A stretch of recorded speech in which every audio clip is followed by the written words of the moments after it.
ఏమో ఎవడు చేశాడు నా సంతాపం. సార్ జగన్ గారికి ఇలా దెబ్బ తగిలింది అంటే నన్ను ఏం చేయమంటారన్న?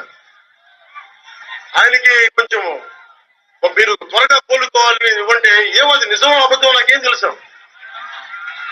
అతను ఇలా తప్పులు కొట్టేస్తున్నాడో ఎవరికి తెలుసు? తెలియదు కదా. ఎందుకంటే కరెంటు పోయింది, దండలు ఉన్నాయంట, ఆ దండలో వాళ్ళు రాయిపెట్టి కొట్టుకున్నాడేమో. జగన్మోహన్కి పక్క పడితే చిన్న కులకాయ పడితే రాష్ట్రం అంతా ఊగిపోతాయి. ఏమో ఎవరు చేశాడు.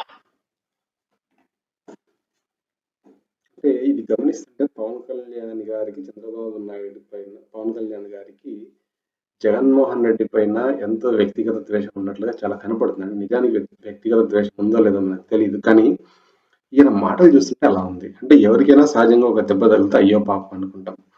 మరి ఇదే పవన్ కళ్యాణ్ గారు పిఠాపురంలో జనాల్లో తిరుగుతున్నప్పుడు బ్లేడ్లతో గోకుతున్నారు అని చెప్తున్నాడు. మరి బ్లేడ్లతో గోకిన గుర్తులు ఎక్కడా చూపించట్లేదు. ఇదే చంద్రబాబు నాయుడు గారికి ఇదే విషయం జరిగినట్లయితే ఈ పాటికి ఒక డ్రామాను రక్తి కట్టించుండేవాళ్ళు. అంటే అలిపిరిలో అప్పుడు ఎప్పుడో జరిగితే చేయికి ఒక్కట్టు తలకొక్కట్టు కట్టేసి సానుభూతి కోసం చాలా ఫీట్లు చేశాడు చంద్రబాబు నాయుడు.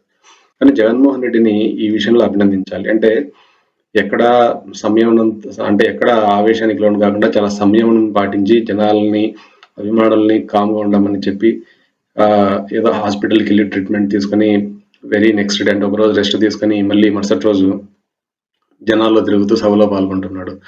ఆయన ఇప్పటికి కూడా ఆయన పెద్దగా బయట వాళ్ళు చేశారు వీళ్ళు చేశారనే కామెంట్స్ అయితే ఏం చేయటం లేదు. అంటే ఇక్కడ నిజంగా ఎవరు కొట్టారా లేకపోతే ఎవరు కొట్టారా అనేది తేల్చాల్సింది దర్యాప్తు సంస్థలు. అది మన డ్యూటీ కాదు. కాబట్టి ఇక్కడ మాట్లాడేది ఏంటంటే ఒక వ్యక్తికి ఏదైనా దెబ్బ తగిలినప్పుడు లేకపోతే బాధల్లో ఉన్నప్పుడు మనం వాళ్ళని కొంత సానుభూతితో పలకరించడం అనేది మన సాంప్రదాయం. కానీ ఆ సాంప్రదాయాలకి తిలోదకాలు ఇచ్చాడు మన